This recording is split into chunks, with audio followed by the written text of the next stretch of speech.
Alors, qui dirige vraiment le monde? On pense tout de suite à Poutine, à Biden, ou peut-être aux grands patrons de la tech, comme ceux de Google ou d'Amazon. Eh bien, la réponse est beaucoup, beaucoup plus complexe, et franchement, plus fascinante. Bienvenue dans ce décryptage des relations internationales.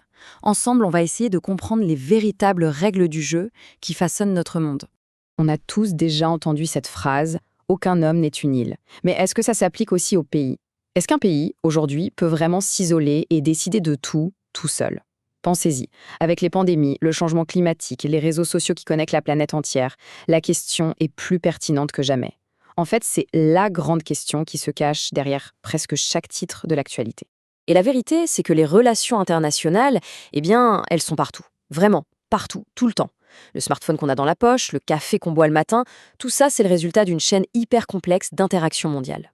C'est un domaine qui a une influence énorme sur notre quotidien, même si, paradoxalement, on a mis beaucoup de temps à le reconnaître comme une vraie discipline scientifique. Bon, pour s'y retrouver un peu, voici notre feuille de route. On va commencer par définir ce dont on parle, ensuite on se penchera sur l'acteur principal, l'État souverain, après ça on verra qui d'autre est sur la scène mondiale, et on terminera en regardant le monde complexe dans lequel on vit aujourd'hui. Allez, on rentre dans le vif du sujet. Les relations internationales, c'est quoi exactement? La question a l'air simple comme ça. Mais on va voir que la réponse, elle, est loin de l'être. Elle a pas mal évolué avec le temps et encore aujourd'hui, elle fait débat chez les spécialistes. On peut commencer avec une définition assez classique, celle de Michel Virali. Ce qui est super intéressant ici, c'est ce mot, échapper. En gros, il définit les relations internationales parce qu'elles ne sont pas. Ce sont les relations qui ne sont pas sous le contrôle d'un seul gouvernement. C'est un peu un espace d'anarchie. Attention, au sens premier du terme, l'absence d'un chef, d'une autorité mondiale qui mettrait tout le monde d'accord. Quelques années plus tard, Marcel Merle va encore plus loin. Lui, il ne parle plus seulement de politique, il parle de rapports sociaux de toute nature. Et là, ça ouvre le champ des possibles. Un match de foot de la Coupe du Monde, une série Netflix qui cartonne dans le monde entier, un simple tweet qui devient viral, eh bien oui, tout ça, ce sont aussi des relations internationales. Et puis, on arrive à une vision plus récente, celle de Dario Battistella. Lui, il insiste sur l'idée d'espace. Pour faire simple, les relations internationales, c'est tout ce qui se passe en dehors de l'espace contrôlé par un État. C'est cette espèce d'arène mondiale où, forcément, les règles du jeu ne sont pas les mêmes que chez soi. Donc, pour qu'on soit bien d'accord, il faut éviter quelques confusions. Quand on parle de relations internationales, on ne parle pas seulement d'un président qui en rencontre un autre. Non, ça inclut aussi par exemple une ONG comme Greenpeace qui fait pression sur plusieurs pays en même temps, ou un géant comme Apple qui négocie directement avec l'Union européenne. C'est un écosystème bien plus large que les simples discussions entre chefs d'État. Ok, maintenant qu'on a défini le terrain de jeu, il est temps de faire entrer sur scène l'acteur principal, le vrai protagoniste de cette grande pièce de théâtre mondiale depuis presque 400 ans, j'ai nommé l'État souverain. Et pour comprendre cet acteur, il faut remonter le temps. Direction 1648, avec les traités de Westphalie. C'est un moment clé. On peut même dire que c'est l'acte de naissance de notre système international moderne. Pourquoi? Parce que c'est là que deux idées révolutionnaires vont voir le jour. L'État, tel qu'on l'imagine aujourd'hui, et ce crucial principe de souveraineté. Alors, un État, qu'est-ce que c'est, au juste, d'un point de vue du droit? Bon, cette définition est un peu formelle, mais c'est la référence. Si on devait retenir 3 mots, ce serait une communauté, un territoire et une puissance suprême.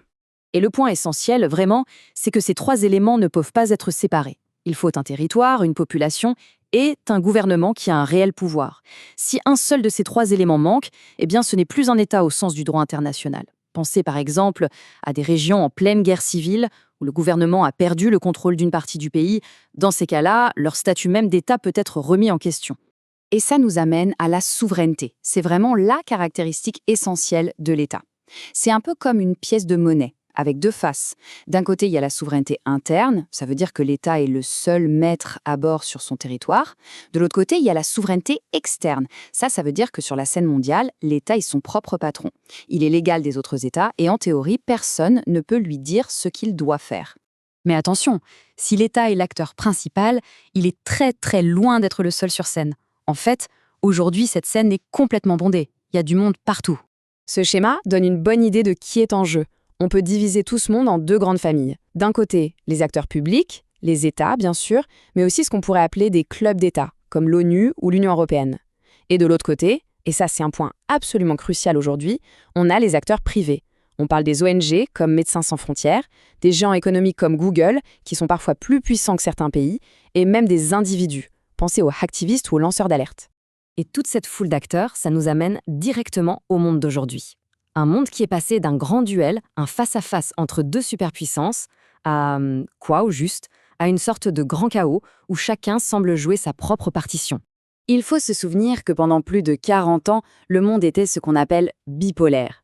C'était presque simple d'une certaine manière. Il y avait d'un côté le bloc de l'Ouest, avec les États-Unis en tête de file, et de l'autre, le bloc de l'Est, mené par l'Union soviétique. Deux camps, deux visions du monde, et entre les deux, cette tension constante qu'on a appelée la guerre froide. Et puis, tout bascule. 1991, l'Union soviétique s'effondre. C'est un véritable tremblement de terre géopolitique. À ce moment-là, le président américain, George Bush père, prononce cette phrase pleine d'espoir. Un optimisme qui, avec le recul, nous paraît presque naïf. On a vraiment cru qu'on entrait dans un nouvel ordre mondial, plus pacifique, dominé par une seule hyperpuissance, les États-Unis. C'est ce qu'on appelait le moment unipolaire. Cet espoir, disons-le franchement, n'a pas fait long feu. Le monde d'aujourd'hui, il ressemble beaucoup moins à une pyramide bien rangée avec un chef au sommet qu'à une sorte de grande mêlée générale. On a la Chine qui monte en puissance, l'Inde, l'Europe qui essaye de trouver sa place. Bref, de multiples pôles de pouvoir qui émergent. Certains experts parlent même d'un monde apolaire, c'est-à-dire sans aucun pôle, sans centre de gravité. La seule chose sur laquelle tout le monde est d'accord, c'est que les règles du jeu sont devenues incroyablement floues.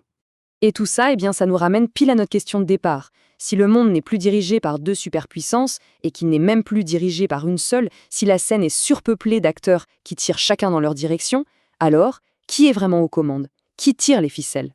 La question, aujourd'hui, reste entièrement posée.